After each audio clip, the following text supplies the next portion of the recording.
This is my latest news update for expats and visitors to Medellin, Colombia, and Colombia as a whole. Follow along. You're watching dcbornrob, erasing borders. And now, the news. Okay, good morning, good evening, good afternoon, wherever it is you're located. Thanks for watching. My name is Rob Christian, also known as DC Born Rob, DC Rob, or if you see me in the street, just call me Rob. This video is, again, another news update, but this one is focusing on the police doing their job. That's right. They capture, and catch. These cats, let me tell you something, don't forget that there are cameras throughout the city of Medellin, and they are always watching. I'm going to show you a few examples here. Let me jump into my first story here. It is from Minuto 30. It's entitled "At Estación Villa Hermosa, two people were seized for kidnapping. The Metropolitan Police of the Aburra Valley managed to capture two suspects in different parts of the city. The Aburra Valley Metropolitan Police managed to capture two subjects in different parts of the city, and two subjects were wanted for kidnapping. The two subjects were captured at two different times on March 21st, 2023. At 7:30 in the morning in the Estación Villa neighborhood, a 29-year-old man was captured by the Quadrant Patrol, who was requested by a court for the crime of extortion and extortionate kidnapping. The woman was captured in the afternoon in the Barrio Villa Hermosa neighborhood. The 24-year-old girl was requested by a court for the crime of conspiracy to commit a crime, simple kidnapping, homicide, extortion, and torture. The captured were left at the disposal of the Attorney General's office. So there you go. There's capture number one. We say, don't report to the police or report to the police. It won't do any good either way. I still say report to the police at all times. You need that record.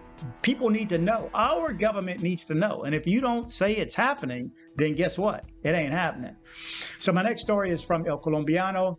It's from a movie. It's like from a movie scene. A crash was the key to find a gang that robbed foreigners in Medellin, Colombia. That's right. They are doing their job. Okay. So for all those who criticize, they're doing their job in these cases. Okay. A Swede and an Israeli would have been two of the victims of a gang dedicated to locating foreigners to rob them. That's right. Do you remember the Swede from Tres Cruces, climbing Montaña Tres Cruces, and they beat him and put him in a hole? They got him. Okay, so these are all good stories, okay? No one would have noticed that the car that ended up crashed in the El Carmelo neighborhood of Sabaneta neighborhood was the key clue to the authorities were looking for the clarify the latest cases in which foreigners were the victims in the Aburra Valley. The common denominator of the gang was that it was behind it was to locate their tourists through dating platforms and then kidnap them and steal all their belongings, regardless of whether they ended up killing them in the process. It turns out that the car in question was zigzagging at 1:36 a.m. in the morning last Friday along Carrera 49 with Calle 76D, sir. Noticing the presence of the police, a struggle began inside the vehicle between Itai Cohen, a 37-year-old Israeli civil engineer, and his kidnapper. So they're riding down the street fighting with the kidnappers, and the police noticed this.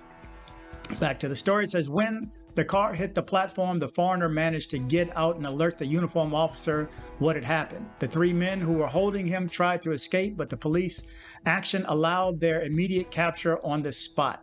In this procedure, Juan David Monsalve Villida, 24 years old, Juan Pablo Orozco Costaño, 21 years old, and Fabian Humberto Suaza Martinez, 26. The police officers found traumatic weapons, a cell phone that had been stolen, and two license plates. The false use of this in this incident is MVV 574, and the original one was from the car HZ0001. A prosecutor accused all three of them for the crimes of aggravated kidnapping for extortion, torture, qualified and aggravated theft, and trademark falsification, which they did not accept. A guarantee control judge issued a prison insurance measure. According to the complaints made by Cohen through Tinder, he met a woman who called herself Lena, with whom he planned to chat with for a while in the middle of his vacation in the city. He made an appointment with her, and they were in a restaurant in El Poblado. After the appointment and showing off his chivalry, he decided to accompany her home, taking a vehicle requested by the woman. Remember that. Don't let the woman call the Uber. You don't know who's picking you up. You don't know if it's an Uber. Keep that in mind. Saying that it was from an application. The car that would have been driven by Fabian Humberto, who works on one of these transport platforms, arrived to pick them up. A few kilometers after boarding it, the two men got on, apparently Juan David and Juan Pablo, while the woman escaped, according to the police report known to El Colombiano. Okay, during their tour, which lasted 2 hours, the criminals stole a jacket valued at 300 mil and 200 mil in the crash, in addition to payments of 1.5 thousand. And then 7 millones, 159,50 mil, with a credit card and a PayPal transaction in the same name of this foreigner for $3,000, $14,319 million, and a Google Pixel 5 cell phone with a commercial value of $500. This is 2 millones, 386,000 or mil. The total amount of the theft was 24,365 mil. Good God, they got him. They got him. But they caught these guys. So here's another court story. The police are doing their job in Medellin, Colombia, is the running theme of this news episode right here. It's entitled, "The Prosecutor's Office Revealed the Substance Found in the Blood of the Priest Who Died in the 70 Bar." If you remember, about a month and a half, 2 months ago maybe, a priest, his last day on the job, went out drinking. And this all happened at approximately 12 a.m. to 1 a.m. off of 70.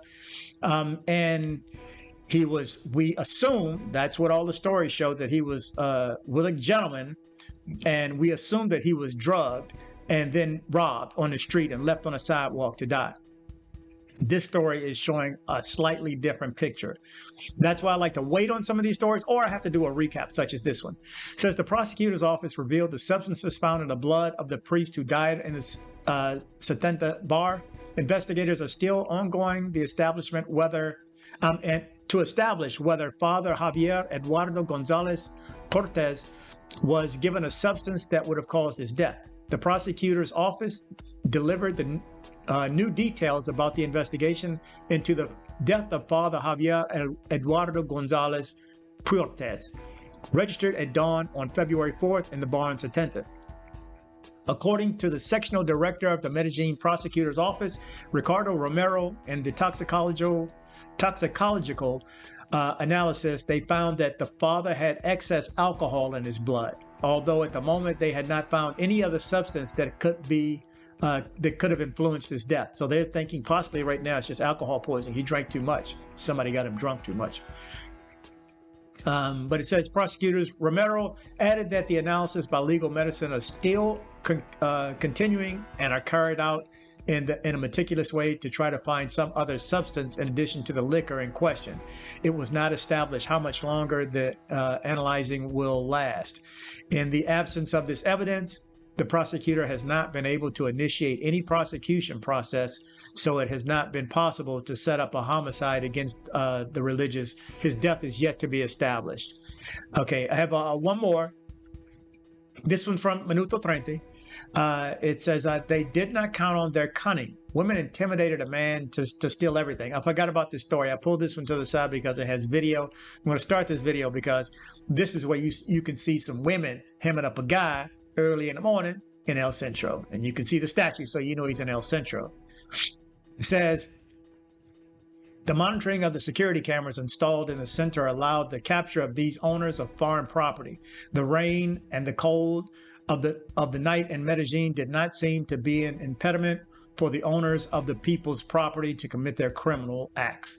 Before they take advantage of the solitude of these hours to do their own thing, but they forget that the city is well guarded at all times. This was the most recent case where through the security cameras, they were able to see how a man was victimized by a group of women who ended up stealing his belongings. You see, they whipping up on him too.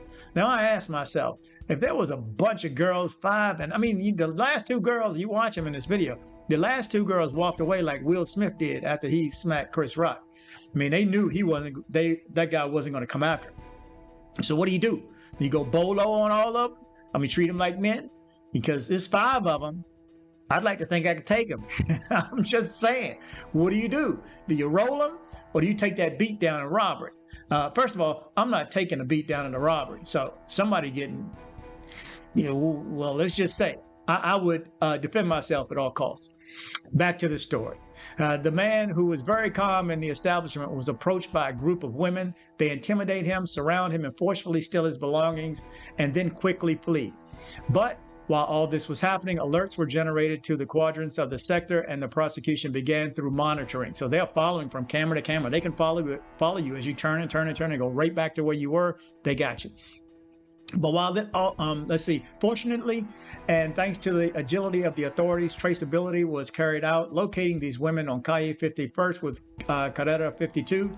Police officers arrived there, carried out their proper search, and identified the participants in the theft. 2 of them older of age and were taken to CTP. This is one more achievement thanks to the video surveillance system of the Medellin mayor's office. They've given credit to the mayor for the camera system. I'm not sure how long the camera system has been in Medellin, but let me tell you, that eye is watching. Looks like it's watching more than we are in the United States. Anyway, that's the latest news for Medellin, Colombia, and Colombia as a whole. For all you expats and those who want to visit Medellin, Colombia. As usual, travel, but travel safe. Dating in Colombia can be confusing for foreign men. Plus, dating in Colombia can be outright dangerous. With Chica Check, you can date with confidence by screening your date first for past issues. Visit chicacheck.co and create your free account today.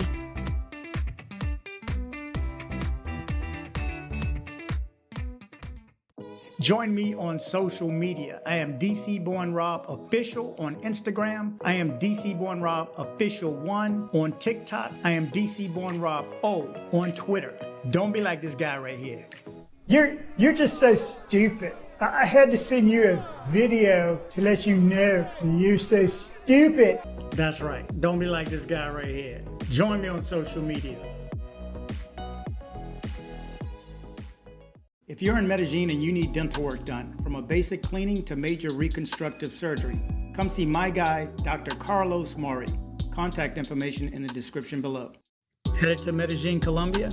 See my guy Andres with Nomad Travel for safe airport pickups and drop-offs and tours. Contact information in the description below.